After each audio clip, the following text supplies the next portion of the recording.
Thank you for joining us for the Barbados Today morning news for Wednesday, August 23rd. I am Marie-Claire Williams. We begin with news that police are probing a conversation making the rounds on social media in which an unknown individual is seeking bulletproof vests. Police Public Relations Officer Acting Inspector Rodney Innes says lawmen are aware of the alleged WhatsApp conversation, which seems to indicate that someone in the underworld is preparing for war. In the conversation, the initiator is seeking advice on where to obtain bulletproof vests.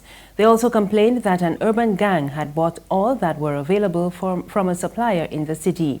Innes told Barbados Today it is illegal for just anyone to possess the body armor or to sell the ballistic vests without official approval. Well, even police officers, you have to have certain things to import, and only certain agencies are allowed to import and whatnot.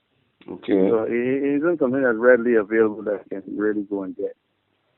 Okay. Other things are black market on the underground. It's just like how you have camouflage, just like how you have firearms and all kind of different things like that. You need to have the requisite permission to import and to purchase those and to sell those kind of things.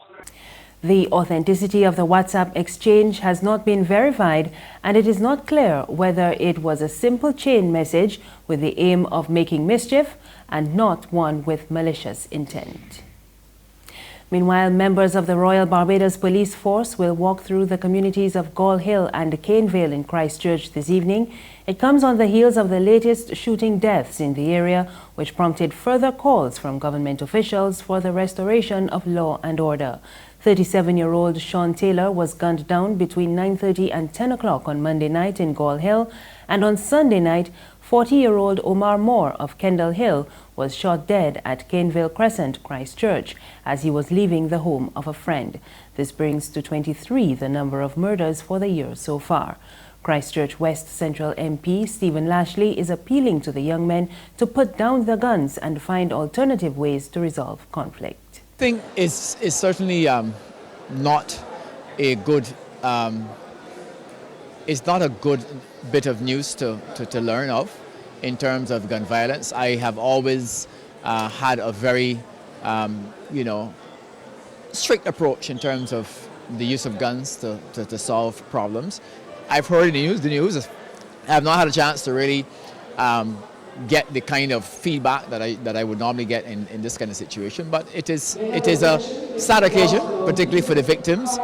And I hope, of course, that the police can do the job that they are there to do in terms of protecting the wider interests of the community. And more importantly, I believe that we now have to find ways to encourage persons to solve disputes in ways other than resorting to violence. I would not say anything further on the matter now, except that it does concern me, and it is a matter that, of course, concerns the entire community. Meanwhile, the principal of one of the island's oldest secondary schools is dismissing suggestions that failures in the education system are responsible for the increasing levels of delinquency, crime, and violence.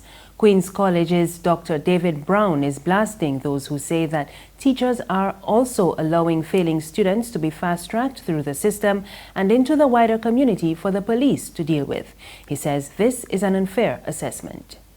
At Queen's College, we got 1,086 children on the road right now. 507 boys, 577 girls. And at the end of June, July, when we did our promotions, 19 students did not make it, did not meet the requirement. It was a combination of students who had to repeat and some allowed to go up. But we did not stop there. Before the end of the term, we called in all the parents of those students who were allowed to go up or repeat. And we interviewed them. And we put strategies in place for the improvement. In other words, I could sit back and say, oh, you got all these scholarships and exhibition, are you doing well? So 19 out of 1,086 doesn't matter. No, they matter. Dr. Brown further argued that the idea of educators fast-tracking difficult students through the system to get rid of a problem is disturbing. Check the juvenile liaison scheme, the probation department, the child care board, and you will see in almost all the secondary schools, both the US secondary schools as well, Edna Nichols Center, the extent to which principals utilize these institutions to counsel children and try to get them back on track. Right? So criminality is a very complex thing, and the lack of education or formal training is only one part of the situation that leads to criminality. We must organize society, develop the economy to provide employment and other things in order to prevent that sort of behavior as well. In other news this morning, Culture Minister Stephen Lashley wants a bigger budgetary allocation for the cultural industries, and he's suggesting that government diverts some funds away from the tourism sector to boost culture. We provide a lot of incentives to our tourism sector and hotels for building plant and so on and refurbishing their plant. I believe what we should be doing is adding some more conditions to those incentives that we provide. So if we're providing incentives for persons, investors to come into Barbados and build a hotel plan, and if they want to refurbish. But hey, I'm going to, I believe, make it part of the condition that you should be spending X% of what you are doing with the creative sector, for example, in exchange, because there's a value to incentives. And I think we have to find those areas of collaboration, as you said, in an intersectoral way, in order for everybody to have a bit of the cake. Residents of Indian Ground are the latest to express frustration over the number of potholes around the island. They say they've been forced to deal with bad roads in the community for some time, and they want the potholes to be fixed immediately. When Barbados Today visited the area, resident Marvin Barton said he has been forced to shell out large sums of money on repairs to his vehicle because of the state of the roads. I think it has been costing me some money to get my car fixed sometimes, because there are two roads in. There's either Fort Hill or there's Indian Ground in. And I know the government is under pressure with money, but I think that they can either fix one side so the residents can be a little more comfortable in getting in and out. Because the potholes, honestly, is really, really bad, honestly. And sometimes it costs you to take your car to the mechanic because the shocks go sometimes. Parts of your car goes because of the potholes. All I feel like I recommend to the government is skim the road. If not have any money to fix the roads, just skim the road. There's regional and international news after this short break.